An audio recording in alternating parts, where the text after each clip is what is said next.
প্ৰথমতে প্ৰতিক্ৰিয়া দিবলৈ দুখ লগা হৈছে এইকাৰণে যে আমি এখন গণতান্ত্ৰিক দেশ হিচাপে যিটো গৰ্ব অনুভৱ কৰি আছিলোঁ সেইটো আজি ধূলিসাৎ হৈ গ'ল।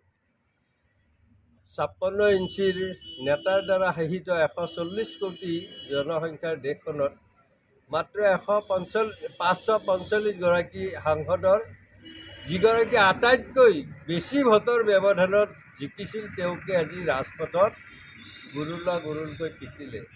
আনকি গৃহ বিভাগৰ সেই আৰক্ষীকো যিদৰে নিৰ্মমভাৱে প্ৰহাৰ কৰিছে, এইটোতে গৃহ বিভাগৰ যে কোনো ব্যৱস্থা নাই, একেবাৰে সপাঢিলা অৱস্থা, সেইটো প্ৰতীয়মান হৈছে।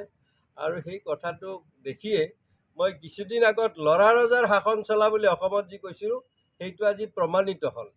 মই এই কথাটো এইকাৰণে কৈছোঁ যে আজি হিমন্ত বিশ্বই ইয়াত এটা প্ৰতিক্ৰিয়া কেনে প্ৰকাশ পাব সেই কথাটো পৰীক্ষা কৰাৰ কাৰণে আজি এগৰাকী মুছলমান সাংসদক মাৰিছে। তেওঁ হয়তো কাইলৈ আমাকো এই ৰাজপথত তেওঁৰ গুণ্ডা বাহিনীৰ দ্বাৰা আক্ৰমণ কৰিব পাৰে বুলি এইটো আমাৰ ভয় হৈছে, শংকা হৈছে।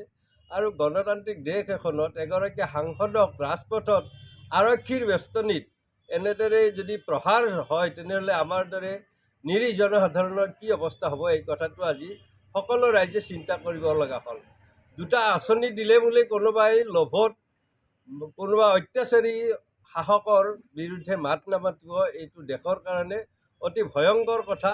আৰু মই যি প্ৰথমতে কৈছিলোঁ ধাৰ কৰি কৰি দেশ এখন যেনেদৰে চলাব নোৱাৰি সেই কথাটো কওঁতেই মোক দলৰ পৰা চকজ দিছিল, সেই কথাটো আজি সঁচা প্ৰমাণিত হৈছে যে আজি সকলো জনসাধাৰণে কয় যে পাকিস্তান শ্ৰীলংকাৰ দৰে আজি অসম হ'বলৈ ধৰিছে, ধাৰৰ উপৰি ধাৰ কৰা। আৰু এটা উত্তৰ ভাৰতৰ দক্ষিণ ভাৰতৰ যিটো গুণ্ডা বাহিনীৰ যিটো ব্যৱস্থা আজি হিমন্ত বিশ্ব শৰ্মাৰ দ্বাৰা পৰিচালিত এই দেশৰ ৰাজ্যখনত আজি তাক আমদানি কৰা হৈছে। এই নিৰ্বাচনৰ আগে আগে এইটো তেওঁলোকৰ এটা টেষ্টিং। আজি ৰকিবুল হুছেইন ডাঙৰীয়াক আক্ৰমণ কৰিছে, মাৰিছে, প্ৰতিক্ৰিয়া কেনেকুৱা হ'ব এইটো চাইছে। আৰু কিছুদিন পিছত নিশ্চিতভাৱে আমাৰ ওপৰতো আক্ৰমণ হ'ব। এইটো মই আলফাৰ সেই স্বাধীনতা আন্দোলনৰ সময়ত আলফাই যি আন্দোলন কৰিছিল সেই আন্দোলনৰ সময়ত প্ৰথমতে মাৰোৱাৰীক মাৰিছিল, তাৰপিছত বিহাৰীক মাৰিছিল। তেতিয়া বঙালী অসমীয়াই ভবা নাছিল, কিন্তু যেতিয়া বঙালীকো মাৰিলে, অসমীয়াক মাৰিলে, তেতিয়াহে তাৰ প্ৰতিবাদ হৈছিল। আৰু ঠিক এনেদৰে আজি অসমতো তাৰ এটা এই ধুৰন্ধৰ মিছলীয়া হিমন্ত বিশ্বৰ ৰাজতন্ত্ৰত শাসনতন্ত্ৰত এই ব্যৱস্থাৰে আমাক থান-বান কৰাৰ এটা প্ৰক্ৰিয়া আৰম্ভ কৰিছে। আৰু এইটো আমাৰ গণতান্ত্ৰিক দেশ এখনৰ কাৰণে অতি অশোভনীয় কথা।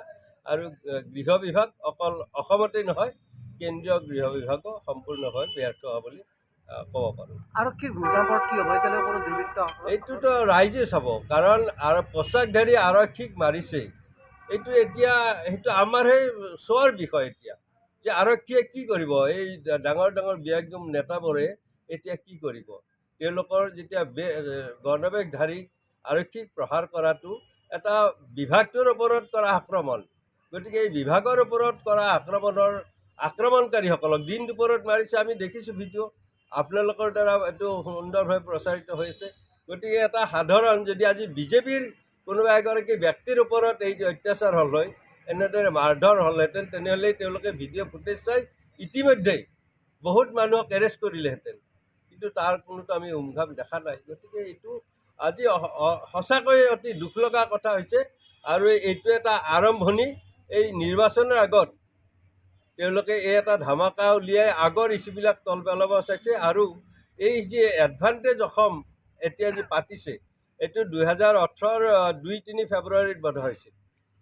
2018 চনৰ 2-3 ফেব্ৰুৱাৰীত হৈছিল এডভান্টেজ অসম।